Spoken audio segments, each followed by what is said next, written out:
ये आकाशवाणी लखनऊ है। इलाकाई खबरें दीबा हाशमी से।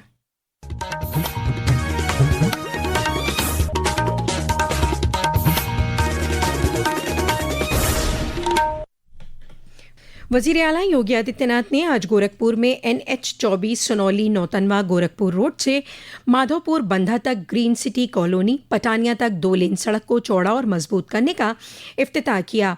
इफ्तिताह के बाद एक अवामी इज्तिमा से खिताब करते हुए उन्होंने कहा कि तरक्याती कामों का सिलसिला अब बदलते हुए गोरखपुर को जाहिर करता है।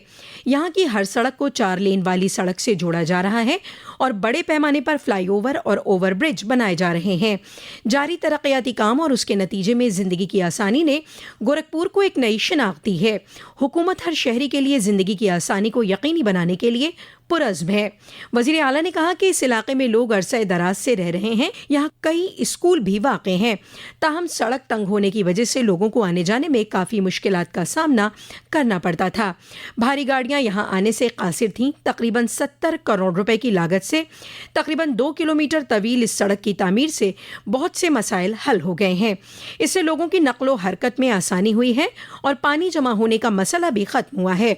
उन्होंने कहा कि इस सड़क के राब्ते के साथ वाराणसी, लखनऊ, नेपाल, सिद्धार्थनगर, महाराजगंज, बलरामपुर वगैरह जैसे मकामात का सफ़र करने वालों को अब शहर के अंदर जाने की ज़रूरत नहीं पड़ेगी। उन्होंने कहा कि 4 लेन वाला होबर्ट डैम और माधोपुर पुश्ता जो के राजघाट से गुजरता है तैयार किया जा रहा है। डोमनगढ़ में फ्लाईओवर भी बनाया जाएगा। वज़ीर आला ने कहा कि हुकूमत गोरखपुर के लोगों को बेशुमार सहूलियात फराहम कर रही है। उन्होंने कहा पूरे गोरखपुर शहर के अंदर अब बदलता हुआ गोरखपुर दिखाई देता है। पहले संकरा मार्ग था, लोग चल फिर नहीं पाते थे, जल जमाव होता था।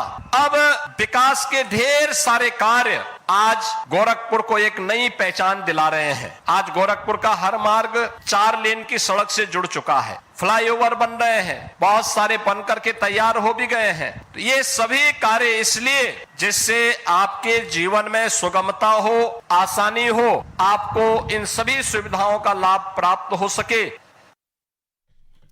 वज़ीर आला योगी आदित्यनाथ ने सावन शिवरात्रि के मौके पर तमाम शहरियों को मुबारकबाद और नेक ख्वाहिशात का इजहार भी किया।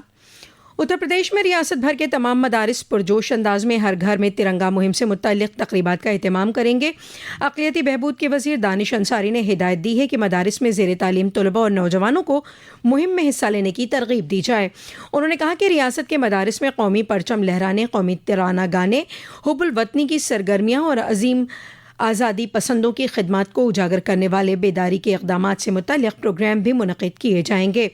कल चीफ मिनिस्टर योगी आदित्यनाथ ने गोरखपुर ज़िले में तिरंगा यात्रा की क़यादत की। उन्होंने कहा कि हर घर तिरंगा मुहिम आज़ादी पसंदों की क़ुरबानियों को ख़राज तहसीन है और लोगों पर जोर दिया कि वो फ़ख्र और एहतराम के साथ अपने घरों में कौमी परचम लहराएं। तकरीबन 2.5 किलोमीटर का ये मार्च म्यूनसिपल कॉरपोरेशन कॉम्प्लेक्स से रेलवे स्टेशन चौक तक शुरू हुआ, जिसमें वज़ीर आला ने तिरंगा झंडा हाथ में थामा। कौम सबसे पहले के जज्बे के साथ उन्होंने हाथ में तिरंगा झंडा लेकर पदयात्रा में हिस्सा लिया। जनाब योगी आदित्यनाथ ने बहादुर मलका लक्ष्मीबाई को म्यूनसिपल कॉरपोरेशन के अहाते में उनके मुजस्समे पर फूल चढ़ाकर खराज अकीदत भी पेश किया और जद्दोजहद आज़ादी में उनके ताउन और कुर्बानी को याद किया। उन्होंने कहा कि 2022 में शुरू की गई हर घर में तिरंगा मुहिम हर साल अपने उरूज पर पहुंच रही है। महाराजा सुहेलदेव यूनिवर्सिटी आजमगढ़ की तीसरी कॉन्वोकेशन की तकरीब उत्तर प्रदेश की गवर्नर और रियासती यूनिवर्सिटियों की चांसलर मोहतरमा आनंदीबेन पटेल की सदारत में इख्तिताम पजीर हुई। मजमूई तौर पर 74 तलबा को डिग्रियां दी गईं, जिनमें 26 लड़के और 48 लड़कियां शामिल थीं। इनमें से 11 तलबा ने अंडर ग्रेजुएट UG डिग्रियां हासिल की और 63 ने पोस्ट ग्रेजुएट PG डिग्रियां हासिल की। बेहतरीन कारकर्दगी का मुजाहरा करने वाले तलबा को मजमूई तौर पर 20 मेडल से नवाजा गया। राम मंदिर के पहले CEO का इंटरव्यू आज से राम मंदिर के अहाते में शुरू हो रहा है। इंटरव्यू के लिए 18 उम्मीदवार फाइनल राउंड में पहुंच चुके हैं। यह इंटरव्यू 2 दिन 11 और 12 अगस्त को होगा। इस साल के 80वें यौम आज़ादी की तकरीबात में यूथ पावर और 2047 तक तरक्की याफ्ता हिंदुस्तान की तामीर में मुल्क के नौजवानों के ताउन को उजागर किया जाएगा। कौमी गीत वंदे मातरम की 150वीं सालगिरह भी मनाई जाएगी। एक रिपोर्ट। रक्षा सचिव राजेश कुमार सिंह ने नई दिल्ली में संवाददाताओं से बातचीत में कहा कि स्वतंत्रता दिवस समारोह का नेतृत्व प्रधानमंत्री नरेंद्र मोदी ऐतिहासिक लाल किले से करेंगे। प्रधानमंत्री राष्ट्रीय ध्वज फहराएंगे और राष्ट्र को संबोधित करेंगे। इस वर्ष के समारोह का एक प्रमुख आकर्षण वंदे मातरम के 150 वर्ष पूर्ण होने का उत्सव होगा। पहली बार स्वतंत्रता दिवस समारोह के दौरान लाल किले की प्राचीर से राष्ट्रीय गीत वंदे मातरम का सामूहिक गान होगा। समारोह की दूसरी प्रमुख थीम युवा शक्ति विकसित भारत एट 2047 की यात्रा का नेतृत्व है। इसी के साथ आकाशवाणी लखनऊ से इलाकाई खबरों का ये बुलेटिन खत्म हुआ। अगला बुलेटिन दोपहर 2 बजे FM पर नश्र किया जाएगा।